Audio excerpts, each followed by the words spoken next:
नमस्कार मित्रों।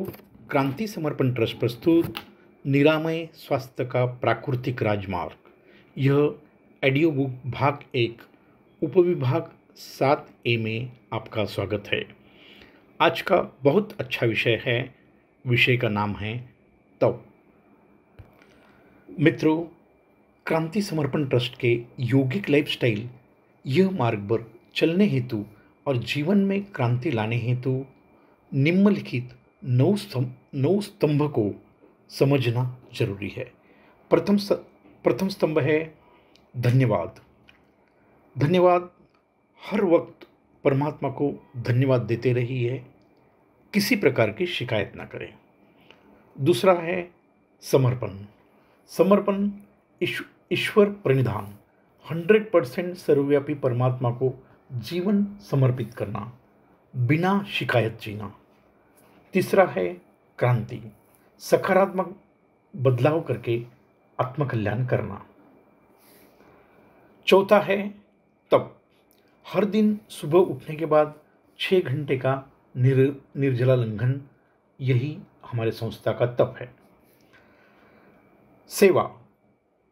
सेवा के अंदर आता है निस्वार्थ मानव सेवा ही ईश्वर सेवा। छठवां है आत्मनिर्भरता, स्वयं की सेवा स्वयं करना। सातवां है अपेक्षा, दूसरों से अपेक्षा एक गुलामी है। आठवां है स्वीकार मंत्र, जो भी हो रहा है वह अच्छा ही हो रहा है, यह स्वीकार करना। नौवां है वर्तमान का जादू, हर समय पावर हाउस से जुड़े रहे, मतलब परमात्मा से कैसे जुड़े रहे। यह सब गुणों को अपने में उतारना अनिवार्य है। इससे ही आप अपने जीवन में क्रांति ला सकते हैं और स्वस्थ मस्त सतचित आनंद को प्राप्त कर सकते हैं। आज समझ रहे हैं तप और सेवा क्या है। तप का अर्थ है तपाना। घी हो या बर्फ हो, उनकी स्थिति सॉलिड मतलब घट्ट हो जाती है तो उसे ताप देने के बाद ही लिक्विड स्थिति मतलब मूल स्थिति में आता है। सॉलिड स्थिति में हम उसका इस्तेमाल नहीं कर सकते, तो वह पदार्थ की अवस्था बदलने हेतु उसे तपाना पड़ता है। इसे ही तप कहते हैं। हमारे देह में ऐसे बहुत सारे टॉक्सिन हैं, चर्बी है, कूड़ा है, कचरा है। इसको जलाना अनिवार्य है। यह नहीं जलेंगे तो बाहर नहीं जाएंगे और शरीर में विकार निर्माण करेंगे और हमारा देह बीमार हो जाएगा। इसलिए प्रकृति की एक ही दवा है, लंघनम परम औषधम। उपवास ही सर्वश्रेष्ठ औषधि है। यह उठने के बाद 6 घंटे का निर्जला लंघन से क्या होता है, हम जागृत अवस्था में आते ही शरीर को ग्लूकोज विटामिन की ज़रूरत निर्माण हो जाती है। हमारा यह 2 किलो का सर को ही 20% ग्लूकोज इसको ही लगता है और 80% बाकी शरीर को लगता है। आप 6 घंटा मुंह में कुछ नहीं डाल रहे हो, मतलब शरीर का वर्तमान में आने वाला ग्लूकोज बंद है और शरीर जिंदा रहने के लिए हर हाल में शरीर को ग्लूकोज चाहिए। फिर हमारी जीवनी शक्ति प्रथम एक्स्ट्रा खून में ग्लूकोज है वह ख़त्म करती है। शरीर का गुणधर्म है, जो भी हम ज़्यादा खाते हैं वह इमरजेंसी के लिए शक्कर के रूप में लीवर में स्टोर करता है, ग्लूकोगैन के रूप में जमा करता है और नहीं इस्तेमाल हो गया तो चर्बी के रूप में जमा करता है और बहुत से टॉक्सिन रूप में जमा रहता है। जीवनी शक्ति हमारी माता है और हर हाल में वह आपको जिंदा रखनी चाहती है। इसके लिए वह जो भी शक्कर, ग्लूकोगैन, चर्बी, प्रोटीन, उनको तप कर उसका ग्लूकोज बनाकर शरीर को देती है और एकदम आसान तरीके से शरीर की चर्बी, टॉक्सिन अपने आप खत्म हो जाते हैं और हमारा शरीर दिन पर दिन स्वच्छ होते जाता है। जैसे ही शरीर स्वच्छ होता है, वैसे ही शरीर की कीटाणु खत्म हो जाते हैं और हम स्वस्थ और मस्त जीवन जीते हैं। आपको हम समझाते हैं सारी बीमारियों का एक ही कारण है, आंतरिक मलसंचय। जहाँ मलसंचय है मतलब गंदगी है, वहाँ प्रकृति कीड़े भेजती है और शरीर के अंदर कीड़े होना ही बीमारी है। कीड़ों का अस्तित्व सिर्फ गंदगी के कारण है और उनको जीने के लिए आपके शरीर में ज़्यादा ग्लूकोज का होना है। रहने के लिए गंदगी और खाने के लिए ग्लूकोज शरीर में मुबलक है, तो यह मेहमान मेहमान रूपी कीड़े वहाँ बढ़ते ही रहते हैं। यह 6 घंटे का निर्जला लंघन के तब से आंतरिक शुद्धि हो जाती है और ग्लूकोज की मात्रा नियंत्रण में आती है। यह कीड़े भी भूखे मरने लगते हैं और मरकर शरीर छोड़ जाते हैं। आपके पास दो विकल्प है, एक तो 6 घंटा निर्जला लंघन का तप करो, नहीं तो डॉक्टर के सहारे जियो। दोनों का काम एक ही है, शरीर के कीड़े मारना। प्रथम समझते हैं डॉक्टर और फार्मास्यूटिकल इंडस्ट्रीज कैसे काम करते हैं। यह सब भी स्पेशलिस्ट डॉक्टर है, यह सब शरीर के अंदर के कीड़े मारने के ज्ञान के पंडित है। फार्मास्यूटिकल कंपनी का काम है दवा बनाना और डॉक्टर तय करता है कौन सी बीमारी के को कौन से कीड़े और कौन सी दवा से वो मर जाएंगे, यह अभ्यास डॉक्टर का होता है। डॉक्टर दवा देता है तो वह कीड़े मर जाते हैं और हमें राहत मिलती है, हमें लगता है हम ठीक हो गए। मगर ध्यान रखें, गंदगी शरीर में ही है, गंदगी के कीड़े मर गए हैं, गंदगी नहीं हटी। फिर वहाँ पहले से पावरफुल कीड़े आते हैं, फिर डॉक्टर के पास जाते हैं, डॉक्टर ज़्यादा पावर वाली दवा देता है और बीमारी ठीक हो जाती है। मैं इसे कहता हूँ यह अभिमन्यु का चक्रव्यूह है। एक बार इसमें फंस जाओगे, वहाँ से मौत के बाद ही बाहर आएंगे। कोई भी डॉक्टर दवा आपको पूर्णतः ठीक नहीं कर सकती है, हाँ नियंत्रण जरूर कर सकती है। फिर डॉक्टर अपनी अपनी 6 घंटा का निर्जला लंघन में फर्क क्या है। निर्जला लंघन से गंदगी खत्म होती है और खाने को न मिलने की वजह से कीड़े मर जाते हैं।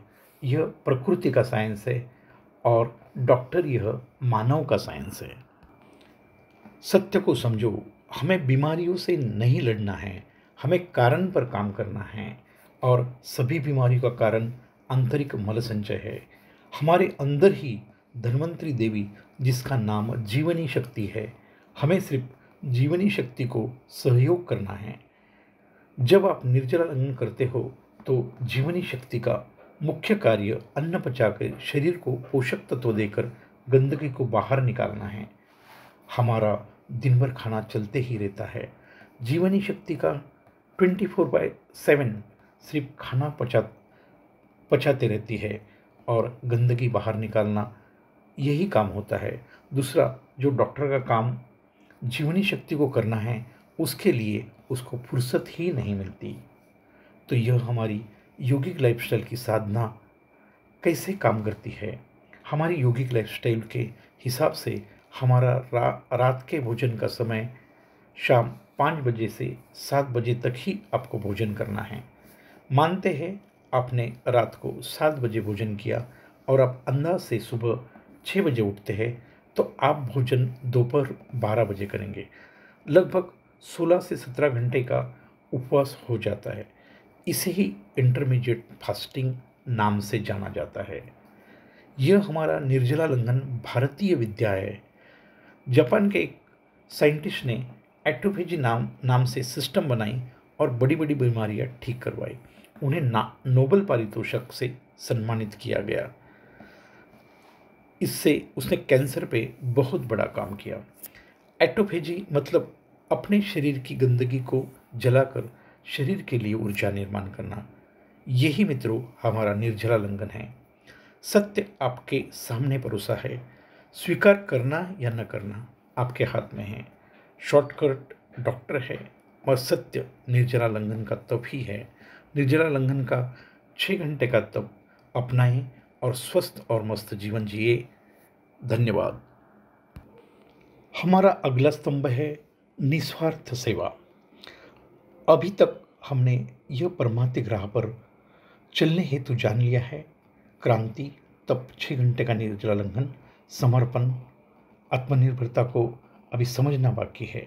सेवा, अपेक्षा, वर्तमान का जतु अभी समझते हैं सेवा क्या है। आपको पता है हमारे लाखों जन्म हुए हैं, उसका कारण ही कर्म सिद्धांत है। हमारे जन्म का उद्देश्य है बुरे बुरे और अच्छे कर्म का हिसाब पूर्ण करने हेतु हमारा जन्म है। यह कर्म का कर्ज किसके ऊपर होता है? यह कार्य का कर्ज शरीर पर नहीं होता, मन पर होता है। और यह मन की परम शून्य से परम शून्य की यात्रा अनंत है। ये यात्रा जब तक है तब तक मन मन पूर्ण तरह से नहीं मरता। यह मन जब परमात्मा के सम्मुख होना शुरू होता है तब वह परमात्मा में पूर्ण विलीन हो जाता है। तब मन बचता ही नहीं है, सिर्फ आत्मा बचती है। इसी को जीते जी मुक्ति और मरने के बाद मोक्ष। फिर वह 84 योनि की यात्रा रुक जाती है। फिर यह यातना भरा जीवन से मुक्ति मिलती है। फिर जन्म होता ही नहीं है। फिर यह मन क्या होता है? जैसे एक बूंद समुंदर में मिल जाता है, वह बूंद समुंदर ही हो जाती है। वैसे ही मन मिटने के बाद आत्मा ही रह जाता है। यह परमात्मा के अमृतमय सागर में समर्पित होकर परमात्मा ही हो जाता है। सब जीव का लक्ष्य यही होता है। हर जीव जीते जी मुक्ति का आनंद चाहता है और मरने के बाद मोक्ष चाहता है। यह जन्म में हम जिससे सेवा लेते हैं वह एक कर्म बंधन हो जाता है। सेवा का कर्जा इतना हो जाता है कि हम लौटा नहीं पाते और हमारी इच्छा वासना को इतना बढ़ाते हैं वह यह जन्म में पूरी नहीं होती। फिर वह कर्म बंधन और इच्छा वासना के कारण फिर वही लोगों के आसपास हमारा जन्म होता है और यह कर्म हमें चुकाने पड़ते हैं। तो फिर यह निस्वार्थ सेवा करने का उद्देश्य यह है हम यही जन्म में कर्म के कर्ज से मुक्त हो। मुख्य इसलिए सेवा का उद्देश्य है। मैंने कहा है निस्वार्थ सेवा मतलब कुछ भी अपेक्षा न रखते हुए की गई सेवा। यदि यह सेवा में स्वार्थ हो, मुझे कुछ वापस मिले, तो यह एक कर्म है। फिर सेवा कर्जा तो मिट जाती है, मगर हमें अपेक्षा के कारण यह सेवा का सुख भोगने हेतु हमारा जन्म होता है। वैसे लोग राजा महाराजा बड़े बड़े उद्योगपति होते हैं, लाखों लोग उनकी सेवा में लगे रहते हैं और यह जन्म मृत्यु का सिलसिला चलते रहता है। इसलिए गीता जी में कहा है कर्म करते जाओ, फल की इच्छा न कर। फल क्या मिलेगा यह सोचकर कर्म करोगे तो दुख ही आएगा। प्रथम यह समझ लीजिए, यह कर्म किया है यह पिछले जन्म का कर्ज चुका रहा है या यह जन्म के लिए, यह हमें पता ही नहीं रहता है। भौतिक जन्म के उदाहरण के हिसाब से समझने का प्रयास करते हैं। मुझे सामने वाले ने एक काम दिया, मैंने अपने कष्ट और अपना सामान लगाकर उसकी ऑर्डर पूरी की। सामने वाले के मन में ऐसी खोट आया, उसने माल लिया और पैसा ही नहीं दिया। बहुत प्रयास के बाद भी वो पैसा ही नहीं दे रहा है। कर्म सिद्धांत के हिसाब से इसमें दो संभावना है। यह जन्म ही आपने किसी को इसी तरह से फंसाया हो और उसका पैसा डुबाया हो, यह कारण हो सकता है। आपको लगता है मैं ईमानदार हूँ, किसी का पैसा अभी तक नहीं खाया है, तो स्पष्ट है यह आपके पिछले जन्म के कर्म हैं। कर्जा बाकी था, यह चुकता हुआ है, यह मानकर खुश हो जाओ। परमात्मा को धन्यवाद दो, मेरे कर्म को यह मेरे कर्म का कर्जा चूक गया है। दूसरी संभावना है यह वर्तमान जीवन का भी कर्म नहीं हो और पिछले जन्म का भी कर्म नहीं हो, तो यह आपकी भविष्य के लिए इन्वेस्टमेंट हो गई है। वह आदमी अगले जन्म में आपका नौकर बनकर वह आपके जीवन में 10 गुना ज़्यादा आपको कमा कमा कर देगा, जीवन भर आपकी गुलामी करेगा। एक नौकर गुलाम की व्यवस्था व्यवस्था हो गई, यह मानकर खुश हो जाओ।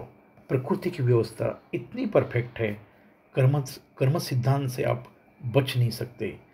इसका समय के अनुसार प्रकृति प्रकृति जरूर जरूर ये सब कुछ करती है, इसमें माफ़ी नहीं है।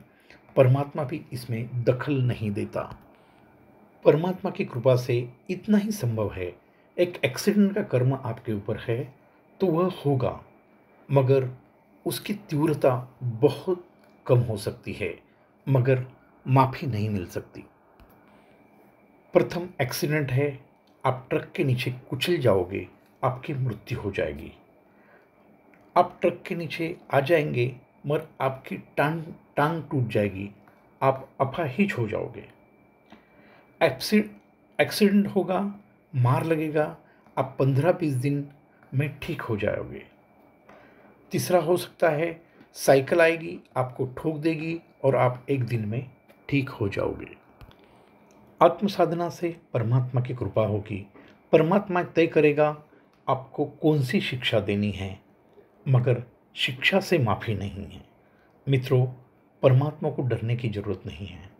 वह हमारा पिता है, दयालु है, पर कर्म करते समय सावधान रहे। कर्म में माफ़ी नहीं है। कर्म कर्म को डरो और किसी को भी मत डरो। हमारे ऊपर जो भी कर्म का बोझ है वह है मानव प्राणी का ज़्यादा है। इसलिए निस्वार्थ मानव सेवा ही ईश्वर सेवा, यह भाव से सेवा करते रहेंगे। जाने अनजाने में कर्म से हम मुक्त हो जाएंगे और अगले जन्म के लिए हमारे कर्मों की बैंक बैलेंस नहीं बढ़ेगी। यह हमारा मिशन स्वस्थ भारत है। हम सबको निस्वार्थ सेवा करके यह सत्य ज्ञान से ज़्यादा लोगों तक पहुंचाने का प्रयास कर रहे हैं। परमात्मा के यह कार्य में निमित्त बनना है। यह राह पर जीवन कैसे बदलता है आप स्वयं देखें। कुछ भी ना अपेक्षा करते हुए निस्वार्थ मानव सेवा करते रहे। सेवा का मुख्य उद्देश्य और कारण आपको पता है। इसलिए क्रांति समर्पण ट्रस्ट का सदस्य बनना अनिवार्य है। यह कार्य में सहयोगी बने। धन्यवाद। आपका दिन शुभ हो। आज यहाँ तक ही। यह वीडियो को ज़्यादा से ज़्यादा आगे बढ़ाएं।